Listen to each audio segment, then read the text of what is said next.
Hello everyone, welcome back to my channel Mental Health and Wellness, and today we're going to be talking about a mental illness called PTSD.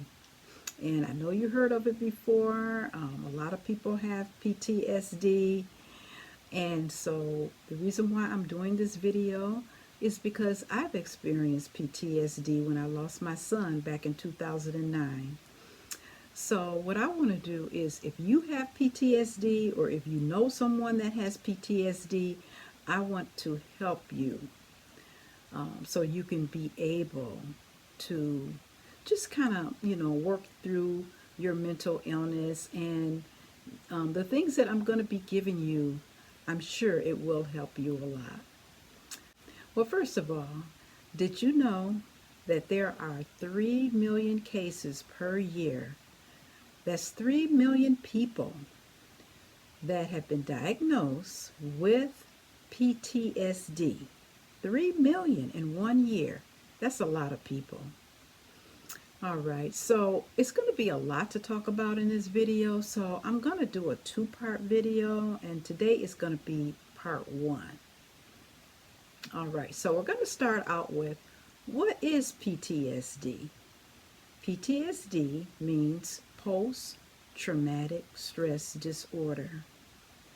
And what that means is when a person has experienced or witnessed an extreme stressful event or an extreme traumatic event. That's what that means. All right.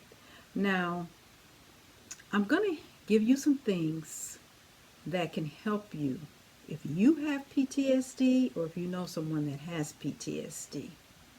Okay, so the first thing that we're going to talk about is, and I got my notes here, how do I know if I have PTSD? Okay, if you have PTSD, I'm going to give you 7 reasons. And after I review these 7 things, you can see if you have it or if someone else that you know might have it. Okay, so the first one is going to be easily startled. Are you easily startled? Like if somebody is walking behind you, or kind of close to you, it might just scare you all of a sudden. So being easily startled, that's number one. Okay. Number 2, difficulty concentrating. Okay. Do you have a hard time concentrating when you're at work or when you're at home on the computer or on the computer at work or anything that you have to concentrate on? Do you have a hard time concentrating? Okay. Number 3, feeling tense or on guard. Do you feel tense sometimes? Just tense for no reason at all or on guard, even if someone says something, you're just like on guard about what that person said. That might be a sign of PTSD. Okay, the next one is going to be feeling irritable. Are you irritable for no reason at all? Let's just say you did have a good day and you come home, but you're still irritable. You yell at your spouse, you yell at your kids, you're just irritable for no reason at all. Okay, the other one could be difficulty falling asleep. Let's say you lay down at 10 o'clock at night and you don't fall asleep until 12 o'clock or 2 o'clock. That could be a sign that you have PTSD. Okay?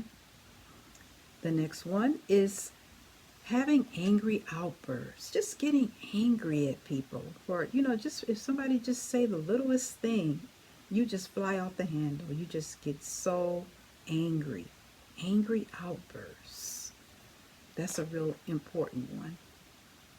The next one, and this is the last one, engaging in risky, reckless, or destructive behavior.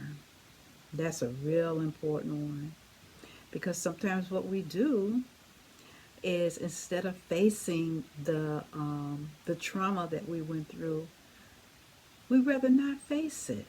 And then it comes out in other ways.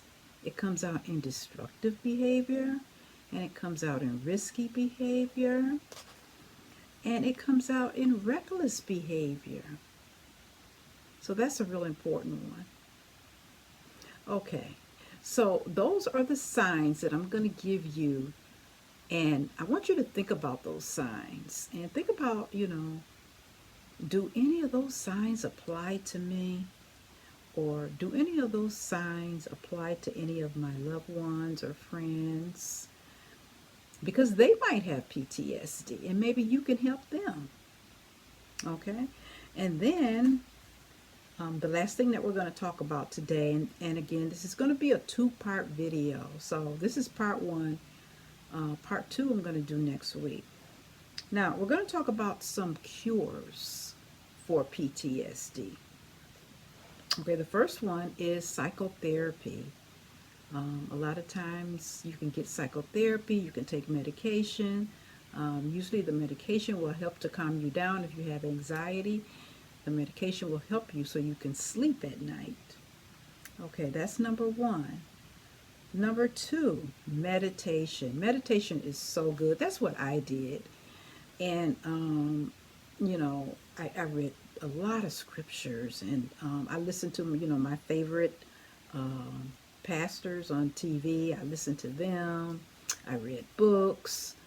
Um, you know, I spent a lot of time in meditation, and you'll be surprised how that can really help you with trauma and stress. It can really help you. Okay, the next one here is support group. Now that's a real important one. I attended a lot of support groups. And there's nothing like being around people that actually know how you feel. Because sometimes, our loved ones, they'll say, oh, I know how you feel. But really, if they haven't been through it, they have no idea how you feel. But when you go to a support group, you're with people that have actually been through what you've been through. And they really know how you feel because they've been through it. So when I went to those support groups, man, that helped me out so much. It's so important to go to a support group. Okay. The next one is medication. I think I already mentioned that with the psychotherapy. The next one is, and the last one is counseling. There's nothing like talking out your pain, having someone that you can talk to, someone that will just sit there, listen, and you can just get it all out. And they don't have to judge you. They don't have to give you a time limit on how long your grief should be or your trauma should be. They're just there for you, just to listen to what you're going through. Okay. So I don't want this video to be too long. So that's all I'm going to do for today. And then I'm going to make another video, which is going to be part two. And I'm going to talk about that one next week. But I hope that you learned something about PTSD in today's video. And if you like my video, I would love for you to give it a like. You can share it, and you can subscribe to my channel. Okay.